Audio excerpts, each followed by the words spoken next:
तेरी मेरी कहानियाँ से सभी अपडेट पाने के लिए बेल आइकन दबाएं। आज की कहानी है, क्या मैं नाजायज़ हूँ। सारी बात जानने के बाद पूर्वी ने गायत्री देवी से कहा, बुआ जी मैं आपके साथ हूँ। आपके साथ ताऊ जी ने जो किया वह बहुत गलत किया। इसके लिए उन्हें आपसे माफ़ी मांगनी ही पड़ेगी। आप घबराइए मत। ध्रुव को कभी भी सच्चाई का पता नहीं चलेगा कि वह इस परिवार का नहीं है, और मैं अपने माता पिता को यह सब नहीं बताऊंगी। उन्हें यह सारी सच्चाई ताऊ जी बताएंगे और तभी उन्हें इस बात का यकीन भी होगा। गायत्री देवी ने कहा, पर बेटा वे ऐसा क्यों करेंगे? पूर्वी बोली, बुआ जी आप बस देखती जाइए। कभी कभी सच को सामने लाने के लिए झूठ का सहारा लेना पड़ता है। बस हमें वही करना है।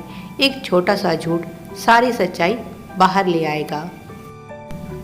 और उसके बाद उसने गायत्री देवी को जो बताया उसे सुनकर गायत्री देवी ने कहा, नहीं बेटी, तुम जो करने जा रही हो वह ठीक नहीं।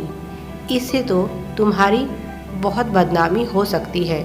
पूर्वी बोली, शायद तभी मेरे घर वालों को समझ आएगा कि बिना सोचे समझे किसी पर इल्ज़ाम नहीं लगाना चाहिए। गायत्री देवी बोली, पर फिर भी तुम्हारी इस बात से मैं सहमत नहीं। पूर्वी बोली, बुआ जी आप चिंता मत कीजिए, यह बात केवल इन दो परिवारों के बीच ही रहेगी।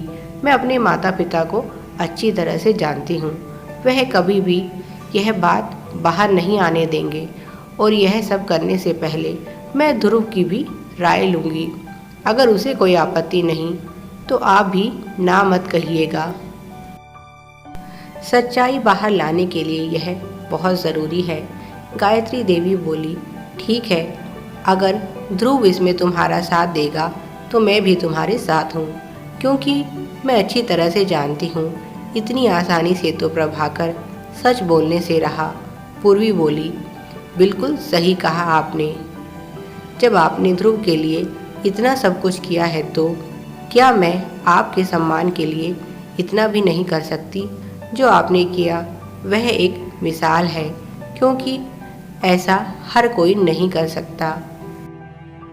आज के इस स्वार्थी युग में जब सगे रिश्ते भी अपने नहीं, आपने बिना किसी स्वार्थ और रिश्ते के ध्रुव को इतना प्यार दिया और उसे इस काबिल बनाया कि आज वह दुनिया में सर उठाकर जी सकता है। और मेरे ताऊजी ने सब कुछ जानते हुए भी आपके निर्दोष चरित्र पर सवाल खड़े किए। उन्हें माफ़ी तो मांगनी ही पड़ेगी। अगले दिन पूर्वी जब ध्रुव से मिली तो बोली, तुमने अपनी यह क्या हालत बना रखी है?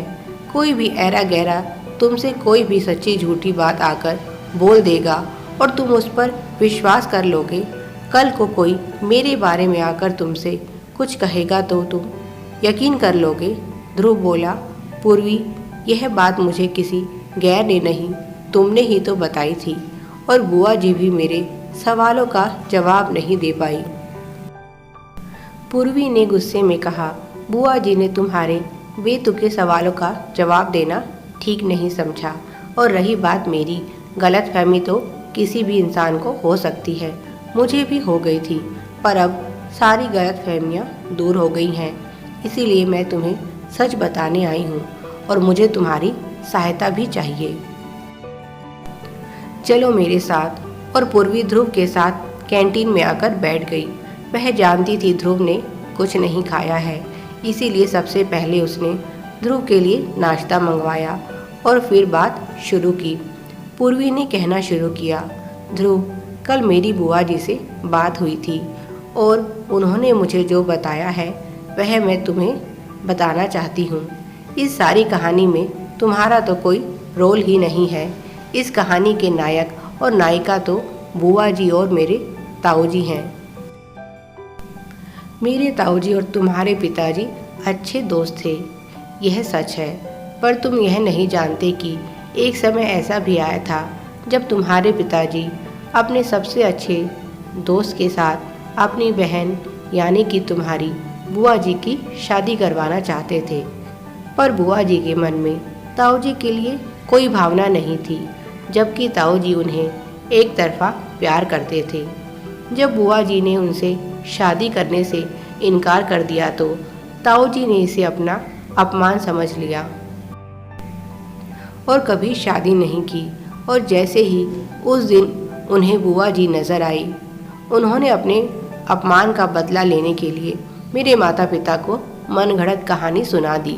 यह सगाई तोड़ने के पीछे उनका इरादा सिर्फ और सिर्फ बुआ जी को तकलीफ देना था, क्योंकि वे जानते हैं तुम्हारे लिए ही उन्होंने कभी शादी नहीं की और एक माँ से भी बढ़कर तुम्हें प्यार दिया, और तुमने उनके प्यार का क्या सिला दिया किसी की बातों में आकर। तुम उनसे उल्टे सीधे सवाल कर बैठे।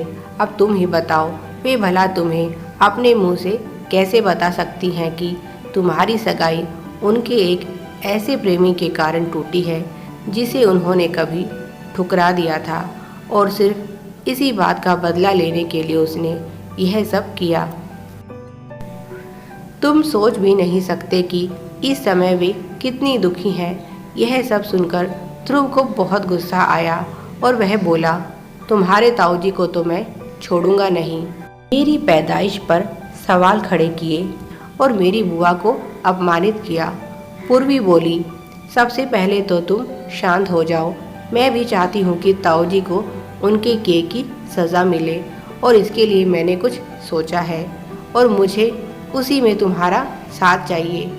उन्हें भी तो पता चले नाजायज़ औलाद क्या होती है, और यह शब्द भी कितना दुखदाई होता है। उसके बाद पूर्वी ने ध्रुव को अपनी सारी योजना बताई। ध्रुव बोला, पूर्वी तुम सच में बहुत अच्छी हो। मैं कितना भाग्यशाली हूँ जो तुम मुझे मिली।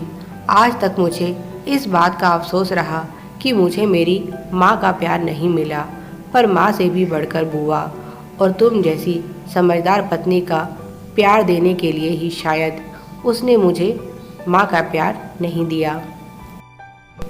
पूर्वी बोली, तो क्या तुम तैयार हो अपनी उसी माँ समान बुआ के स्वाभिमान को बचाने के लिए? ध्रुव बोला, पूर्वी मैं तुम्हारे साथ हूँ। अगले दिन पूर्वी सुबह देर तक सोती रही।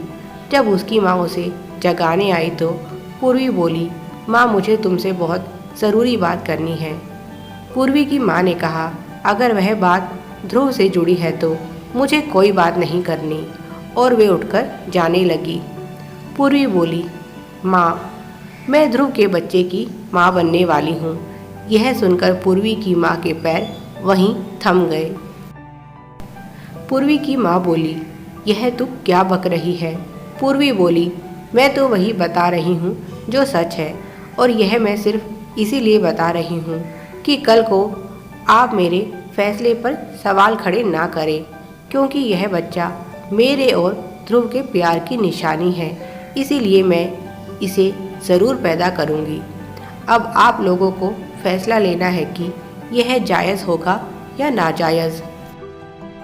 Please like, share and subscribe. Thanks for watching.